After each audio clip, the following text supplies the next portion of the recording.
chceme i my vzdát chválu našemu Pánu v nebesích.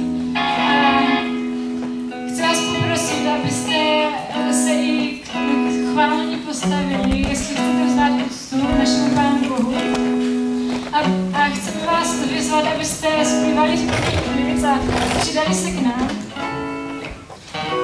První píseň je To já, o Pane můj, půjdu, když mě posíláš. A tak chci vás vyzvat, abyste možná i přemýšleli o těch slovech, které zpíváme.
Chvalte ho na obloze za jeho moc. Chvalte ho za jeho hrdinství. Chvalte ho za jeho velikou vznešenost. Chvalte ho troubením na rohy. Chvalte ho na loutny a citery. Chvalte ho tamburínami a tančení. Chvalte ho na struny a píšťaly. Chvalte ho čineli hlasitými. Chvalte ho čineli zvučnými. Všechno, co dýchá, ať chválí Hospodina. Haleluja. Pane Bože, my ti taky děkujeme, že dnes máme tak krásný den a že tady můžeme společně být. A já tě tak dnes prosím o tvoje požehnání. Byl bych blíž ke ní.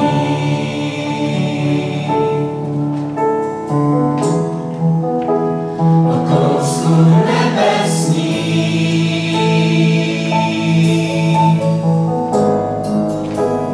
Nedovol mi podruhé žít bez tebe jen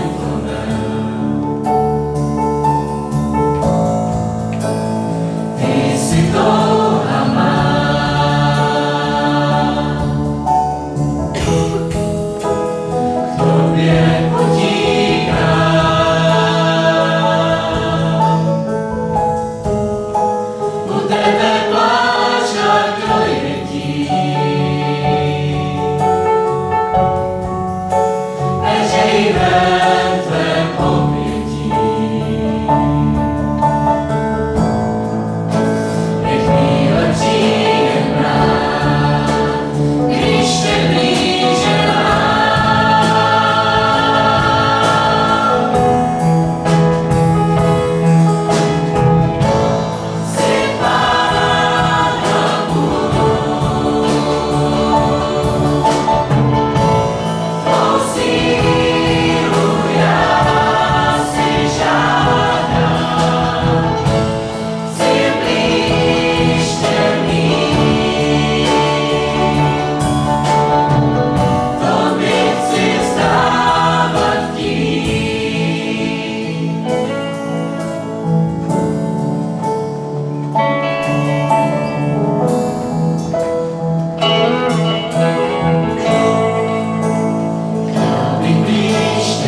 Tak já bych vám teď chtěla něco říct a můžete si k tomu posadit a zpěváci taky.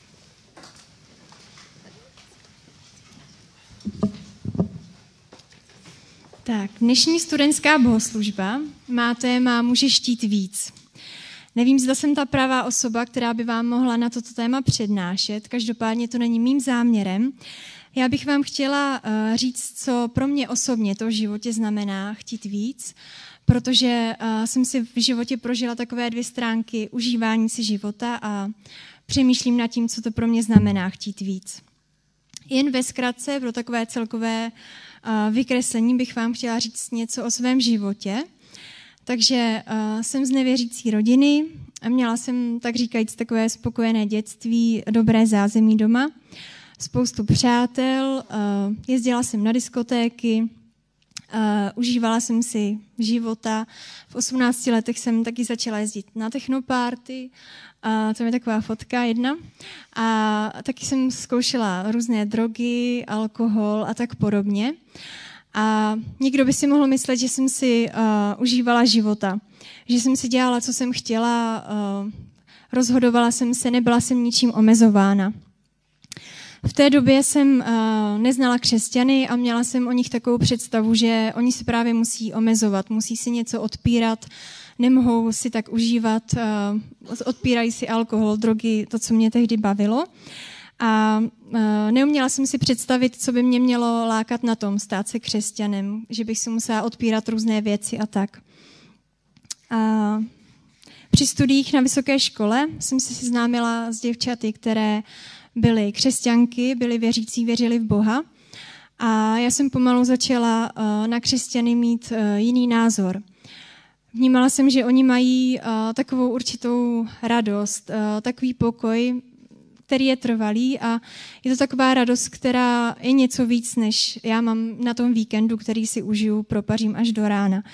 A tak jsem se s těmi děvčaty víc bavila, začala jsem se zajímat o Boha, chtěla jsem přijít té věci na kloub.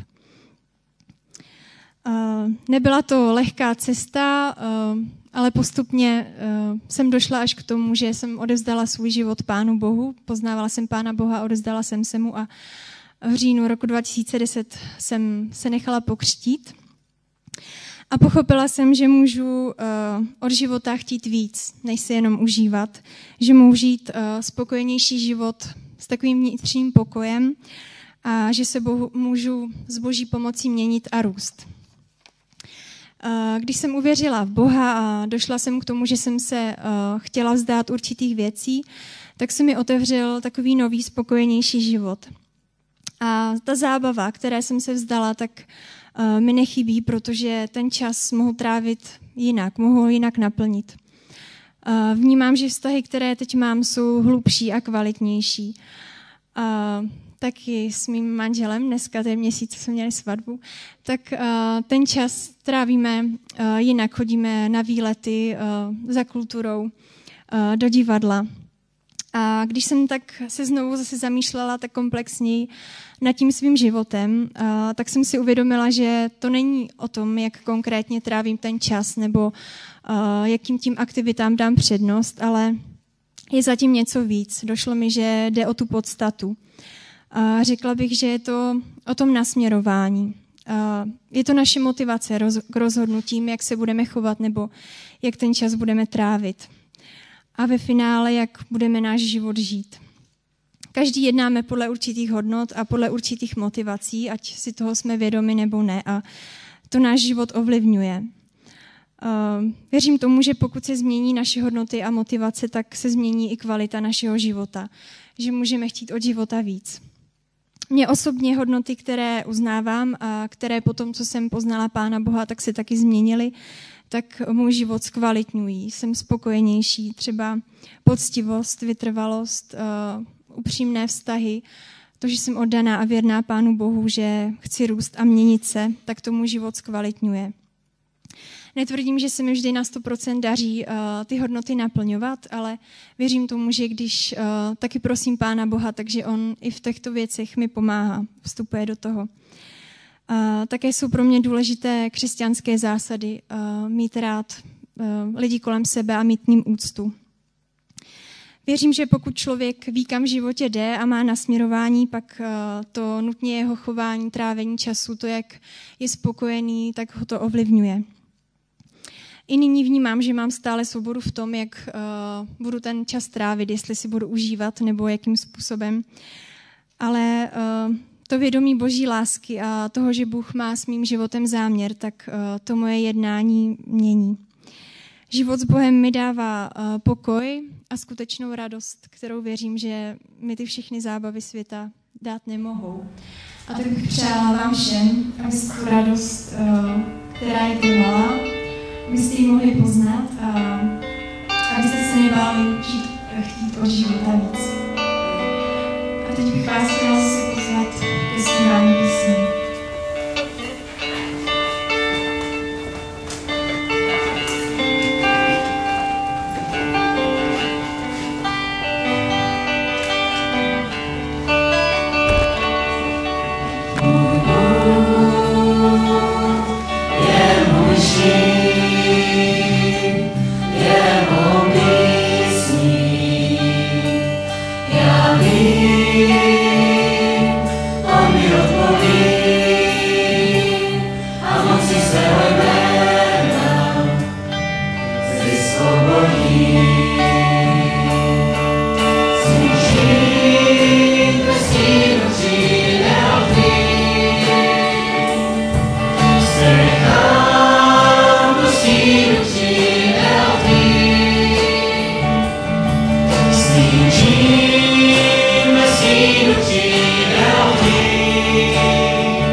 ostatní.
teď jsme se dostali už do části, kdy bych rád dopředu pozval našeho hosta.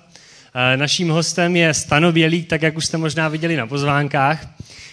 Možná ho někteří znáte, někteří ho možná ale neznáte, tak já bych vám o něm řekl pár zajímavostí, které jsem si zjistil od různých lidí a taky možná z internetu. První zajímavá věc, a to mi řekl jeden můj známý, možná ho znáte, Alan Chlebek se jmenuje. Ten říkal, že Stano Bělík měl kdysi problém na hranicích, protože si ho pletli s čečenským teroristou. Já vám přečtu jeho jméno. Možná to Stano bude vidět líp, já to nemůžu najít. No, povedali mi, že sa podobám na Šamila Basajeva. Ale vyzeral som trochu ináč, mal som viacej vlasov tu a väčšiu bradu tu. Další zajímavá věc je, že Stano dlouho pracuje s mladými lidmi, pracuje s dětmi, spíš s mladými lidmi, ale i s dětmi. Rád zpívá. A ještě jedna zajímavá věc je to, že nemá Facebook. Takže pokud byste se s ním chtěli kamarádit i po dnešní bohoslužbě, tak na Facebooku ho nehledejte. Já jsem to zkoušel a není tam opravdu. Ja odolávam statočne. Stano i rád zpívá, ačkoliv dneska nám tady zpívat nebude. Ale jsem si zaspíval s vámi. Už s námi zpíval, takže už nebude. Tak, ještě má rád hory a přírodu, je takový hodně outdoorový člověk. Já jsem ho jednou potkal v lese úplně z čistná jesta, jak sbíral houby. V Tatrách jsem byl jednou a úplně mě to strašně překvapilo. Takže to můžu potvrdit. Je něco, na co jsem zapomněl, Stano, co bys nám ještě chtěl říct předtím, než k nám budeš promlouvat? Ne, to je úplně vyčerpávající. Dobře. Tak já bych ti chtěl popřát Boží požehnání, ať tě Pán Bůh vede. Děkuji.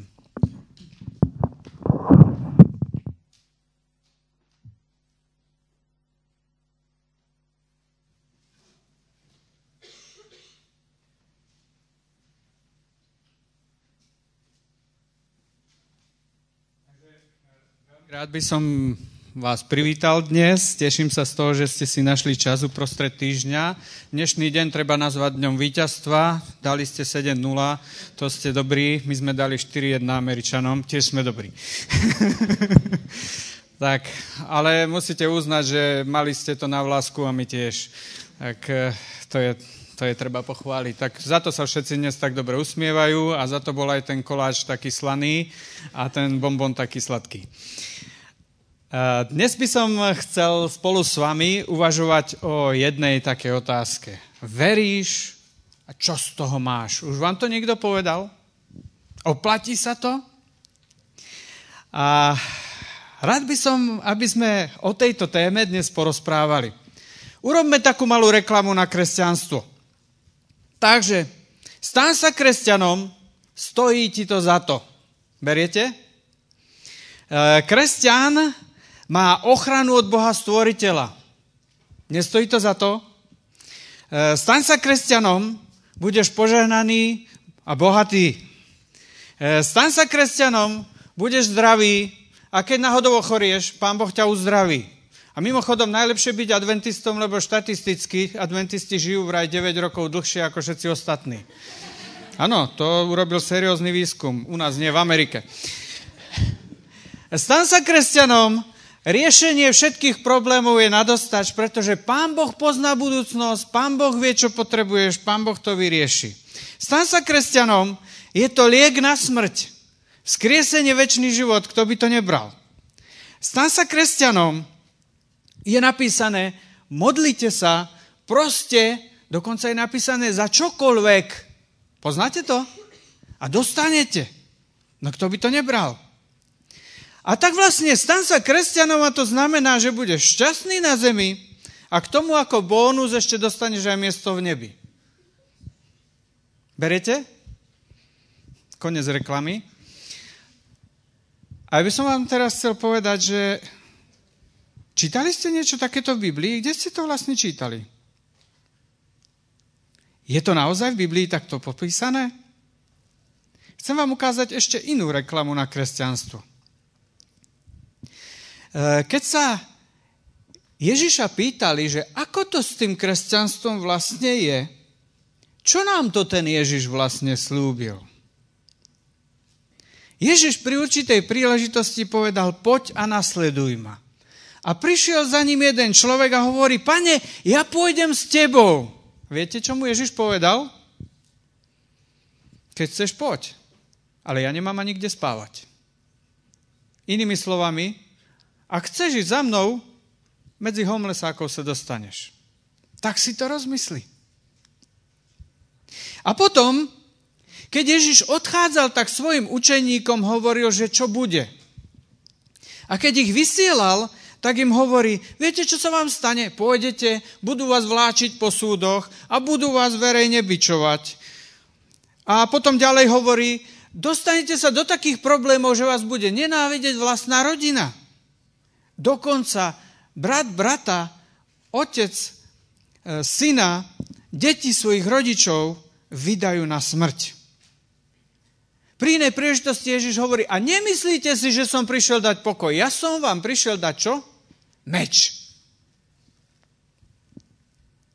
A potom, keď Ježiš hovorí o nasledovaní, tak hovorí, chceš nasledovať? Zober kríž a potom začneš nasledovať. Konec druhej reklamy. Ktorú ste si vybrali? Viete, keby sme mali robiť verejnú evangelizáciu na námestí a volať ľudí ku kresťanstvu a hovorili by sme im, ľudia, staňte sa kresťanmi, to určite stojí za to. Len čo sa stanete kresťanmi, to uvidíte tie problémy. Potom to ešte len začne. Peklo v rodine, peklo v robote, v škole, všetci na vás budú zazerať. Budú vás považovať za pominutých, budete mať problémy a tak ďalej. Tak ako to vlastne je? Veríš, čo z toho máš? Oplatí sa vôbec veriť? A čomu máme veriť? Chcem vám ukázať, že toto tu je satanská otázka. Verili by ste tomu? Veriť? A či sa mu to neoplatí? To je, prosím, satánska otázka. Mám na to biblický argument. Najstaršia kniha Biblie nie je 1. Mojžišova, ale kniha Job. A Job rieši najstaršiu a najťažšiu otázku. Oplatí sa veriť? Jobova kniha, pokiaľ ju poznáte, začína príbehom o tom, že v nebi sa stretne Pán Boh so Satanom a hovorí Satanovi, všimol si tam toho človeka? Všimol si, aký to je zbožný človek? Ako sa stará, ako verí, ako vyznáva? A diabol mu hovorí, no, a neoplatí sa mu to? A už sme tam. Či si ho dookola neohradil, všetko, čo má, prácu si mu požehnal, prácu jeho rúk, jeho majetok narástol. A Job bol naozaj bohatým, šťastným, zdravým človekom, mal 10 detí, no čo viac si mohol prijať. A tu diabol vyťahne tento argument a povie, veď on to všetko robí, prečo? Že sa mu to oplatí. Siahni mu na tie veci a uvidíš. A Pán Boh na túto hru pristúpil. Satan vyzýva Boha k stávke. Stávka, prosím, v češtine znie sáska, hej, aby bolo jasné, že nešiel štrajkovať. A hovorí, tak sa vsaďme. A Pán Boh hovorí, OK, je tvoj. Ale jednu vec, jeho sa nedotkneš. A diabol s múdrosťou a šikovnosťou jemu vlastnou za jeden deň vybavil všetko. Job prišiel o majetok kompletne, a to nemal taký majetok ako ja a vy. To boli stáda o 1000 zvierat, to bol majetok obrovský, domy, sluhovia. V ten istý deň prišiel o 10 detí. A čo sa stalo? Čo bolo na konci dňa? Na konci dňa Job povedal toto. Klaňal sa Bohu a povedal, nahý som vyšiel zo života matky, nahý sa ta vrátim. Hospodin dal, Hospodin vzal, nech je požehnané meno Hospodinovo. A to je silná káva. Ale tá satánska otázka pokračuje. Po čase sa stretne Pán Boh so Satanom znovu a hovorí mu, no tak si ma natiahol na toho Joba, pozri sa, čo všetko sa mu stalo. Všimol si, že nenadával, nezlorečil? A čo na to povedal Satan? No, to preto, že si ma obmedzil. Ale keby si mi dovolil dotknúť sa jeho zdravia, to by si vedel, ako by nadával. A Satan opäť vyzýva Boha a hovorí, tak sa vsaďme. A Pán Boh hovorí, OK, je tvoj. Ale, a dá mu limit, nesmieš mu siahnuť na život. Mimochodom, všimnite si takú maličkosť v tomto príbehu. Pán Boh aj tomu diablovi dal limity. Satan si nemohol robiť a nemôže dodnes robiť s človekom, čo chce. Keď Job sa ocitol úplne na dne, tak potom na naliehanie svojej ženy, ktorá mu hovorí, čo máš z tej viery? Počujete tú otázku? Veríš? A čo ty z toho máš? Teológovia sa hádajú, že či ona mu hovorila, že dobroreč alebo zloreč, ale to teraz idem ja vynechať. A zaujímavé je, ako on jej odpovedá. Job jej hovorí, či len dobre budeme príjmať od Boha a zlé nie? A dokonca jej hovorí, ty vravíš ako bláznivá. Predsa od Pána Boha musíme príjmať aj dobré, aj zlé. Viera nestojí na tom, či sa mi to oplatí. Ak moja viera stojí na tom, že čo z toho mám, pamätajte, je len otázkou času, kedy sa ocitnem na dne. Jobovi priatelia potom prídu a 40 kapitol tam mudrujú o tom, že prečo sa dobrému človeku zlé vodí a tak ďalej. A na konci celého toho mudrovania Pán Boh povie Jobovi, prosím ťa pekne obetuj za nich, lebo keď ty nebudeš obetovať, tak ja ich potrestám. A tak Job za nich obetuje. A to je celý ten príbeh. Ale základná otázka. Veríš? Veríš kvôli tomu, že čo si z toho máš? Nejaké výhody? Prosím pekne, to je satánska otázka. A táto otázka znie až dodnes. Až dodnes Pána Boha Satan vyzýva, tak sa vsaďme. Veria? To len, aby sa mali dobre. Dovol mi siahnuť im na majetok, na rodinu, na zdravie, na vzťahy. To uvidíš, jak budú nadávať. Ako sa ich kresťanstvo otrasie až v základoch. A tak som rozmýšľal, ako by takáto sáska medzi Pánom Bohom a diablom dopadla v mojom prípade. Rozmýšľajte. Kam by ma to zaviedlo? Mohol by si Pán Boh na mňa staviť a povedať, nech sa páči, vyskúšaj. Ako by to dopadlo? Viete, podstata pohánstva je v tom, že bohovia slúžia ľuďom a ak ľuďom neslúžia, tak ich treba buď tomu prinútiť, alebo ich treba vymeniť. Kresťanstvo sa na rozdiel od pohánstva líši tým, že nie my používame Boha, ale Bohu sa odovzdávame, aby On mohol nás použiť. Čo nám to teda Ježiš slúbil? Ježiš, keď hovorí, nasledujte ma, tak on nehovorí, že budeme mať blahobyt. Hovorí, že budeme mať problémy, že bude nenávisť, že miesto pokoja príde meč, že musíme zobrať svoj kríž. A predsa len, ale Ježiš, keď odchádza, tak dáva určité zaslúbenia a zaslúbenia mimoriadnych požehnaní. Pozrite sa aj na tie. Keď Ježiš vysielal učeníkov, tak im hovorí, vy dostanete moc nad démonmi. Vy budete ľudí uzdravovať.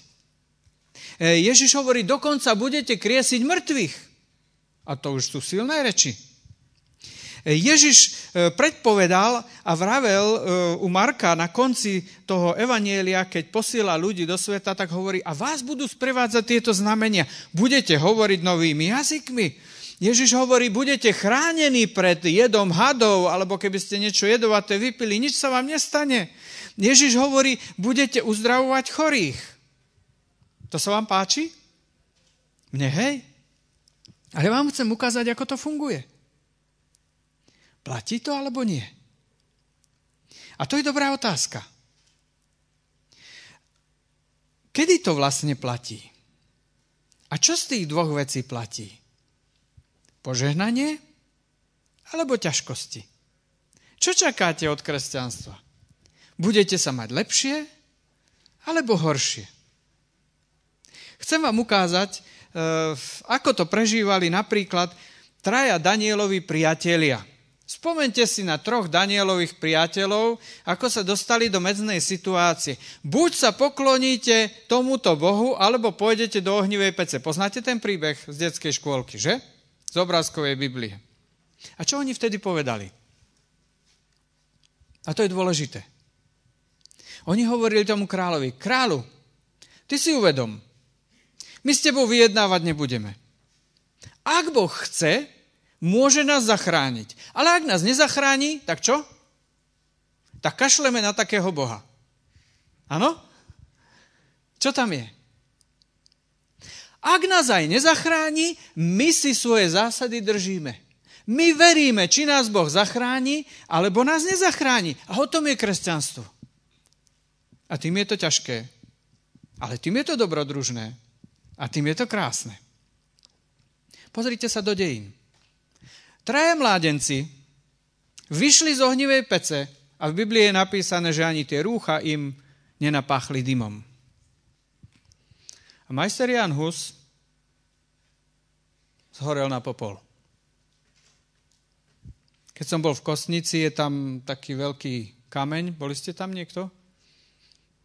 Je tam taký veľký čierny kameň a malá tabuľka. Na tomto mieste bol upálený majster Jan Hus. Musím vám povedať, že mraz mi chodil po chrbte, som si povedal, akože čomu vďačím za to, že pár storočí neskôr som sa narodil. Že moja viera takýmto štýlom nie je skúšaná. Alebo iný príbeh. Daniel bol v jame levov. Čo sa mu stalo? Spal tam medzi nimi až do rána a ráno vyšiel živý, zdravý. Prví kresťania sa dostali do arény medzi levov. Čo sa stalo? Dotrhali ich na kusy. Chcete to vysvetliť? Pavol uzdravoval ľudí. Máme zaznamenané v skutkoch, že uzdravil toho a toho a toho. A keď on prišiel k Pánu Bohu s prosbou a hovorí, Pane Bože, mám takýto problém, prosím ťa, pomôž mi. Pán Boh mu odpovedal, nie. Pavol sa modlí druhýkrát. Aká bola odpoveď? Nie. A tretíkrát, keď sa o tom modlil, tak Pán Boh hovorí, prosím ťa, už o tom nehovor, dosť je na mojej milosti. Ako to vyhodnotil Pavol? Kašlem ja na také náboženstvo. Hej? Čo povedal? A preto sa budem chváliť svojimi súženiami, pretože v mojej slabosti je moja sila. Inými slovami, vtedy, keď som najslabší, som najbližšie k Pánu Bohu. A na to mám tie problémy. A ďalej to nerieši. Chcem vám ukázať, že v kresťanstve to funguje trochu inak. Že kresťanstvo nie je o tom, či sa mi to vyplatí. A predsa len tie zasľúbenia fungujú. Pozrite sa, kedy fungujú. Zasľúbenie o mimoriadnom požehnaní. Veľmi dôležité. Prví kresťania starali sa o vdovy, o chudobných, dokonca je napísané, že medzi nimi nebolo jediného, kto by bol núdzny. Ako k tomu prišli, kde vzali toľko peňazí? V skutkoch máme napísané, že tí, ktorí boli bohatší, tak predávali, doniesli k nohám apoštolov, apoštolovia rozdelili a zrazu všetkým sa dobre darilo. Chcel by som vám povedať, že ak hovoríme o mimoriadnom zasľúbení, mimoriadného požehnania, v prvokresťanskej cirkvi, bolo to spojené s mimoriadnymi obeťami. Jeden kazateľ vysvetľoval svojim členom, ako to je s peniazmi v cirkvi. A on hovorí, bratia, sestry, cirkev má nepredstaviteľné množstvo peňazí. A všetci, wow. Len problém, že zatiaľ sú ešte vo vašej peňaženke. Prví kresťania vedeli, že všetko, čo majú, majú od Boha a že to môžu dať do služby Pánu Bohu. Mimoriadne požehnania fungujú vďaka mimoriadnej službe. A to si zapamätajte. Mimoriadne zasľúbenie daru jazykov, daru cudzích jazykov. Toto je zaujímavé. Prví kresťania zvestujú evanjelium, lenže v tom čase v Jeruzaleme boli ľudia z celého sveta, pretože boli sviatky a tí ľudia nerozumeli. Prví kresťania začnú zvestovať evanjelium a zrazu tí ľudia rozumejú. A v skutkoch je popísané, že sa divili, ako je to možné, že každý z nás počuje hovoriť svoje materinské reče. V Biblii sú vymenovaní, že tam boli Parti, Médi, Elámčania, Mezopotámci, ľudia z Kapadócie, z Judska, z Pontu, z Ázie, Frigie, Pamfilie, z Egypta, Libie, Cyrény, Rimania, Židia, Kreťania, Arabi. Keby som všetky tieto jazyky vedel, som génius. A ako si ľudia vysvetlili, keď sa toto všetko prejavilo? Zrazu títo všetci ľudia rozumeli. Samozrejme, tí, ktorí sa na to dívali, tak hovorili, a toto je čo? Aké poskytli vysvetlenie? Poznáte z Biblie?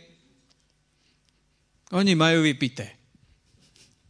To bolo vysvetlenie. Logické, že? A na úrovni tej doby a tej kultúry. Viete, aj keď sa udeje veľký zázrak medzi vami, medzi veriacimi, myslíte si, že ľudia to budú ako hodnotiť? Tebe preskočilo. Aj vysvetlené. Pretože tie veci sa nedejú kvôli tomu, aby bola reklama. Tie veci sa dejú kvôli tomu, aby sa šírilo evanjelium. Veľakrát v dejinách sa toto naplnilo. Ale vždy, keď sa toto zasľúbenie o cudzích jazykoch naplnilo sa v službe. Nikdy nie kvôli nejakej reklame alebo zábave. Mimoriadne požehnania fungujú v mimoriadnej službe. Iné požehnanie zaslúbené. Ježiš hovorí, budem vás chrániť pred jedovatými hadmi. Poznáte taký príbeh z Biblie? Medzi prvými kresťanmi bol Pavol. Pavol na ceste do Ríma zažil obrovskú búrku, pri ktorej stroskotala loď. Pavol sa modlil za svojich spolucestujúci, všetci boli zachránení a keď potom v noci vyliezli na breh na ostrove Malta, prvé, čo bolo treba spraviť, bolo treba založiť oheň, aby sa osušili. A tak Pavol, nie že by si tam sadol, ale hovorí, poďme zbierať to drevo a išiel prvý. A keď zbieral to drevo, viete, čo sa stalo? Vretenica z toho dreva, ako prikladal, nad ohňom vyliezla a chytila sa mu za ruku. Ako to hodnotili ľudia? Pavol je ten, ktorý sa stará o ľudí. On zápasil na modlitbách, on bojoval, aby ich zachránil. A potom zháňal drevo, aby sa zohriali. Viete, čo je zaujímavé? Keď ho uštipla vretenica, v skutkoch 28.4 ľudia povedali, tento človek je vrah. Prečo? Pretože on ušiel smrti zaslúženej stroskotaniu lode, neutopil sa, ale spravodlivosť ho našla a ten had ho potrestal. Ale vo verši 6 hovoria, ten človek je Boh. Ako na to prišli? Lebo nezomrel. A čo bol teda? Vrah či Boh? Pavol. Nebol ani vrah, ani Boh. Pavol bol služobník Ježiša Krista. A to ľudia čoskoro pochopili. A na tom ostrove uzdravil mnohých. Tak píše Božie slovo. A opäť tu vidíte poučenie. Mimoriadne požehnania fungujú kedy? V mimoriadnej službe. Ak Ježiš nám niečo zaslúbil výnimočné, vždy je to spojené s výnimočnou službou. Napríklad zaslúbenie vzkriesenia. Poznáte príbeh Tabity? Tabita robila misiu ihlou a nitkou. Akú silnú? Božie slovo hovorí, že keď ona zomrela, tak ľudia si nevedeli v tej dedine predstaviť život bez nej. Ľudia prichádzali a ukazovali, pozrite sa, toto nám ušila, pozrite sa, toto pre nás urobila, pozrite sa, čo ja od nej mám a čo teraz my budeme robiť. A tak som si kladol otázku, že keď mňa raz ponesú, čo donesú ľudia ukazovať, že pozrite sa, čo po ňom zostalo. Už máte niečo také, čo ľudia budú chodiť a hovoriť? Je to zaujímavé. Keď človek zomrie, tak potom podľa počtu ľudí na pohrebe poznáte, aký to bol človek. Súhlasíte s tým? Tak sa to ukáže. Ako ho ľudia mali radi. Peter tam prišiel, všetkých ľudí vyhnal von. A povedzte mi prečo. Prečo to Peter nevyužil a nepovedal, tak sa poďte všetci teraz pozrieť a teraz sa naplní to, čo Kristus povedal, vzkriesim ju. Je to tam tak napísané? Nie, on všetky vyhnal von, on zaliezol do tej izbičky a viem si predstaviť, ako pokorne sa modlil a hovorí, Pane Bože, týchto ľudí nemôžeš sklamať. Pane Bože, táto žena ti takto slúžila. Pane Bože, prosím, urob niečo. A potom povedal, vstaň. A ona vstala. Peter ukázal, že Pán Boh počuje. A dozvedelo sa o tom celé mesto a mnohí uverili. Opäť ten istý problém. Mimoriadne požehnania fungujú kedy? V mimoriadnej službe. A prepáčte, teraz bude to trocha bolieť. Ak nič nerobíte, tak nečakajte, že sa budú diať veľké veci. Veľké veci sa dejú tam, kde sú veľké obete. Život viery, to je adrenalinový šport. Pozrite sa na Pavlov dobrodružný život. V 2. Korinťanom popisuje, aké všelijaké dobrodružstva Ježiš preňho pripravil. Hovorí, zažil som námahu, bitky, väzenie. 5-krát ma palicovali, dali mi 40 bez jednej. Židia boli takí veľmi vzdelaní, keď niekoho odsúdili na palicovanie, odsúdili ho na 40 rán, aby mu neublížili, dali mu len 39. Pretože keby sa pomýlil ten, čo rátal a dali mu 41, asi by mu to už uškodilo. Pavol to zažil 5-krát. 3-krát bol bičovaný. 1-krát bol kameňovaný. 3-krát prežil stroskotanie lode, celú noc a deň zápasil o život vo vlnách, stále bol v nebezpečenstve na cestách, v riekach, od zbojníkov, od pohanov, od falošných bratov, zažil si hlad, zimu, nahotu a popri tom všetkom stále v hlave nosil starosti o svojich spoluveriacich bratov a sestry a o tie zbory. Zdá sa vám to dostatočne silné? To stojí za to? To treba vyskúšať. A keď sa Pavla pýtali, a ty ešte stále veríš? A čo z toho máš? On hovorí, pozrite sa, čo som všetko zažil. To by ste ináč nezažili. A že by na tom nebolo nič pozitívne? A chcem vám ukázať, že to, čo Pavol zažíval ako požehnanie, to nebolo to, že ho otlkali, ale jeho požehnanie bolo v tom, že v Malej Ázii boli zbory, kresťanstvo preniklo do Európy, dokonca robil misiu v Grécku, pohanské Atény obrátil, kresťania sa dostali až do Ríma, všade, kde chodil, zrazu mal verných bratov a sestry po celej rímskej ríši, takže kade prechádzal, ľudia ho vyprevádzali a on znova tie zbory navštevoval tam a nazad. A viete, keď som sa pozeral na túto mapu, tak som si hovoril, do keľu ten chlap nemal auto. Rozumiete? On nemal mobil, dokonca ani internet nebol vtedy. A čo tí ľudia robili? Jak na to prišli? Jak je možné, že on toľko tu zborov založil za jeden život? Asi to tam pomalšie nejako išlo, alebo ako ja na toto nemám iné vysvetlenie. Rozmýšľajte. Ja sa už v tej kazateľskej robote pechorím nejaké roky, no ale taká mapa po mne nezostala. A neviem, čo zostalo po vás. Keď Pavol spomínal na svoj život s Kristom, píše vo svojich listoch, ja som vďačný za vás. Pretože ak by sa jeho niekto pýtal, ty veríš, a čo z toho máš? Ja čo z toho mám? Tú radosť, koľko ľudí bolo zachránených. Veríš? Čo teda z toho máš? Niektorí mladí ľudia mi povedia, kresťanstvo to je nuda.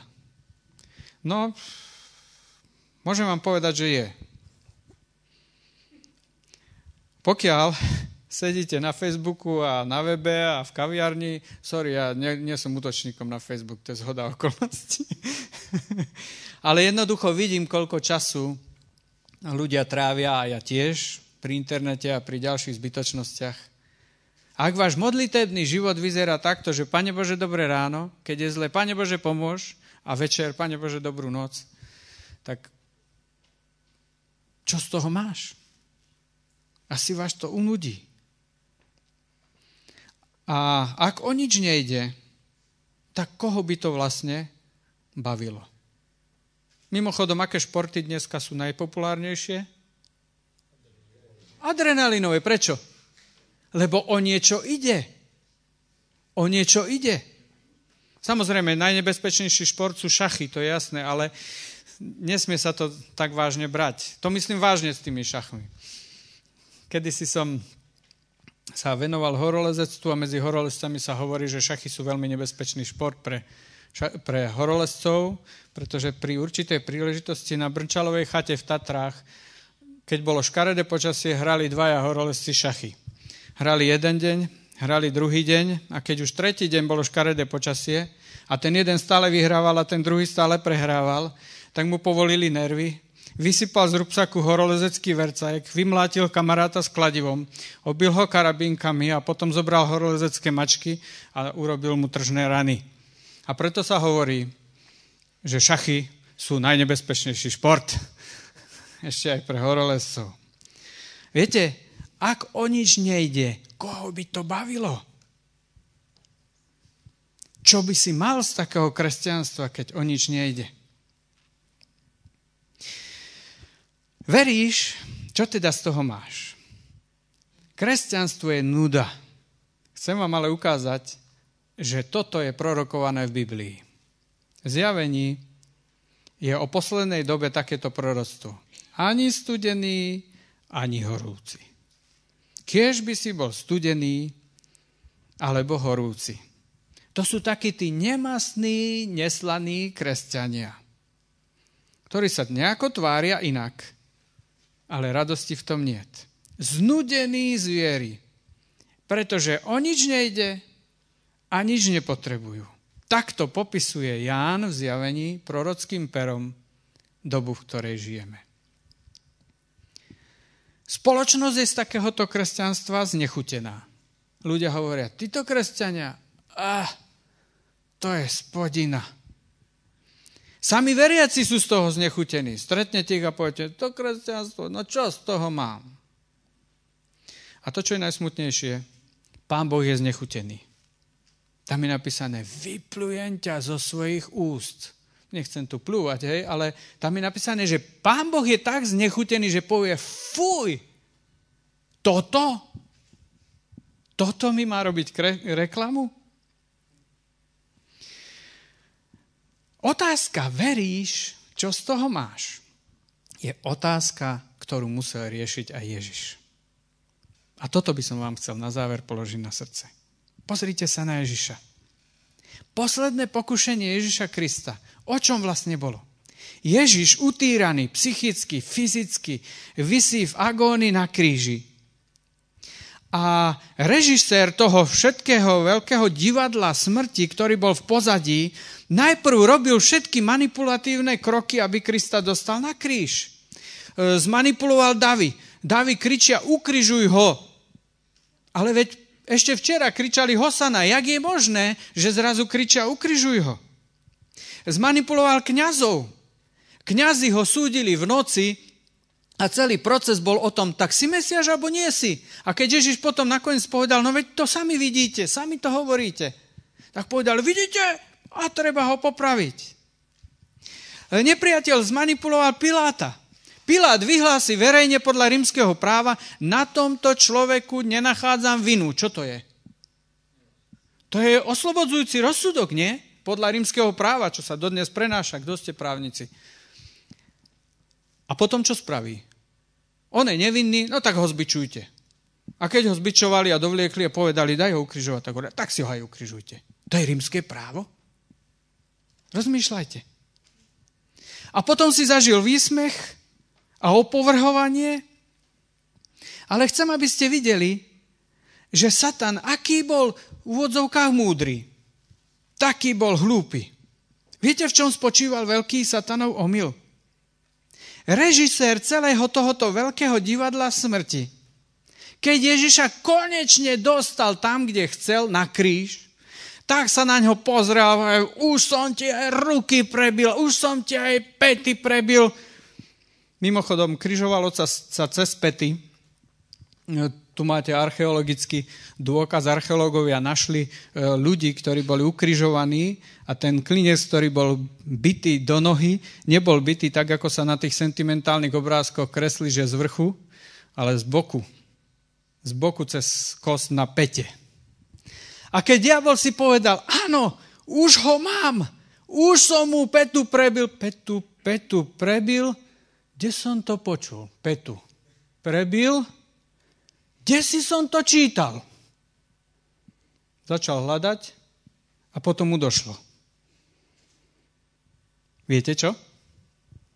V ráji stvoriteľ povedal, ty mu rozdrtíš petu, on ti rozdrtí hlavu. Aký bol múdry, taký bol hlúpy. Pretože v tej chvíli mu to došlo a hovorí, ja som mu rozbil petu a teraz je na rade moja hlava.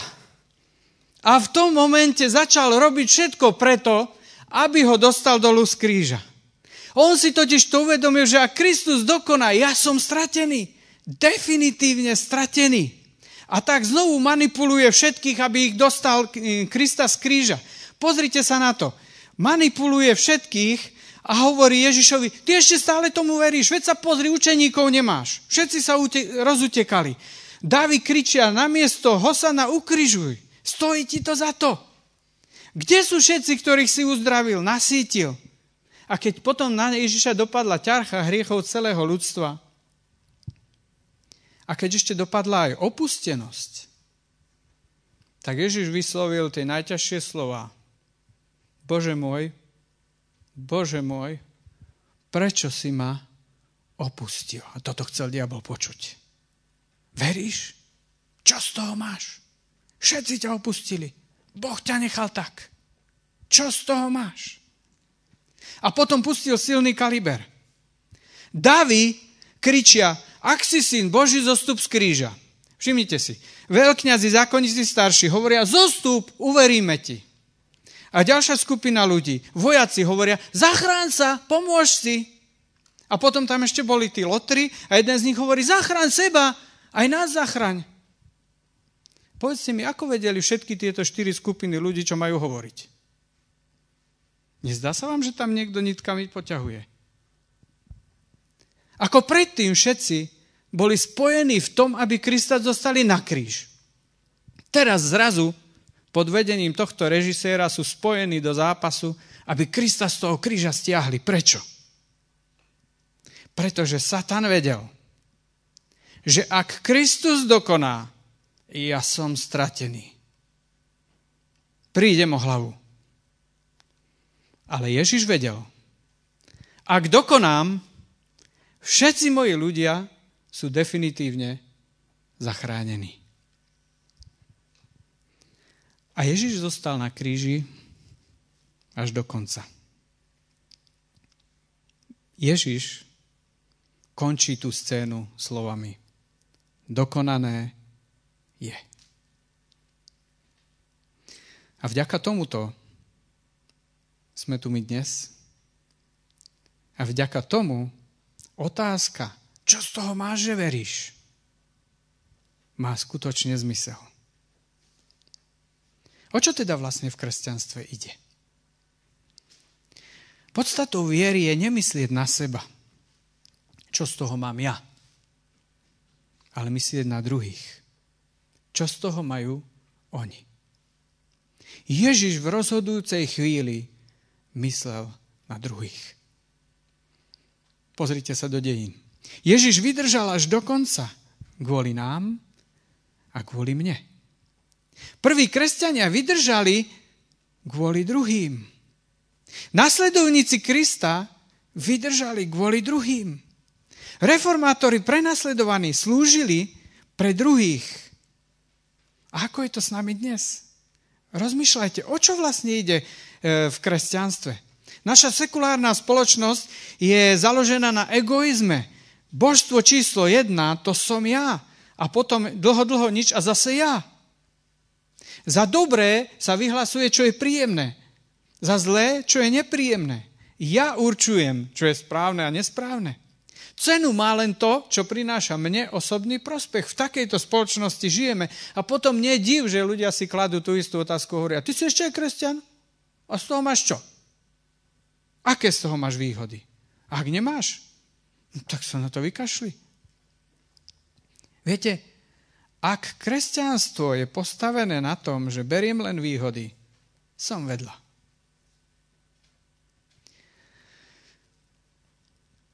Podstata skutočného šťastia totiž nie je v tom, že sa ja budem mať dobre, ale v tom, že môžem pracovať pre druhých, pomáhať iným, slúžiť, byť obetavý, štedrý.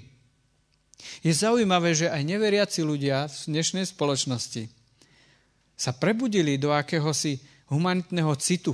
Ľudia sa nehlásia ku kresťanstvu, ale napríklad podporujú nejaké deti niekde v Afrike alebo v Ázii, pomáhajú v humanitných projektoch a nepýtajú sa na náboženstvo. Každý potrebuje mať niekoho, komu systematicky pomáha. To vám je zdrojom radosti najväčším. Veríš, čo z toho máš? Uvažujte, koľko dní v týždni chcete byť šťastní. Pretože každý deň je príležitosť pre šťastie. Pred nejakým časom robila sa taká súťaž a chceli oceniť najláskavejšie dieťa. A hľadali najláskavejší čin roka. A toto ocenenie získal malý chlapček. Jeho čin bol zvláštny. Mama bola v kuchyni, chlapček tam sa tmolil, a trošku bol taký akože nesvoj, otravoval a tak ho poslala von, behal po záhrade. Ale potom zrazu mama zbadala, že chlapec leze cez plot susedovi. A hovorí si, no to je chyba. Ja som mu hovorila, nech tam nechodí, susedia majú smútok, on ho tam bude otravovať, teraz susedovi zomrela manželka. A tak ona s hrôzou najprv chcela na neho kričať, ale potom videla, že ako preliezol cez plot, uteká a tam na lavičke sedel vdovec, čerstvý vdovec. Chlapec k nemu pribehol, niečo mu tam rozprával, potom si mu sadol na kolena a tak mama hovorila, no, nejdem na neho kričať. A chvíľu tam takto boli spolu a po chvíli sa ten chlapček vrátil domov a mama mu hovorí, počuj, ja som ti vravela, nechaj suseda na pokoji, jemu teraz zomrela manželka a ty teraz si ho chodil tam otravovať. Čo si tam s ním robil? A malý chlapček pozrel na mamu a hovorí, mamička, ja som mu pomáhal plakať. Chlapček získal ocenenie za najláskavejší čin roka. Prečo? Pretože pochopil niečo, čo nepochopili mnohí pred ním a ani mnohí za ním. Že najviac získame vtedy, keď robíme niečo pre druhých. Rozmýšľajte, koľko dní chcete byť v týždni šťastní. Pretože každý deň je príležitosť. Príležitosť urobiť niekoho druhého šťastným. Vtedy si poviete, a stálo mi to za to. Viete, ale ono to niečo stojí. Stojí to čas. Ten čas nie je stratený. Ale ten najlepší spôsob, ako investovať čas, je investovať to do druhých, investovať ho pre niekoho, komu môžete pomôcť. A o to vlastne ide. Veríš? A čo z toho máš? Ako na to odpoveď?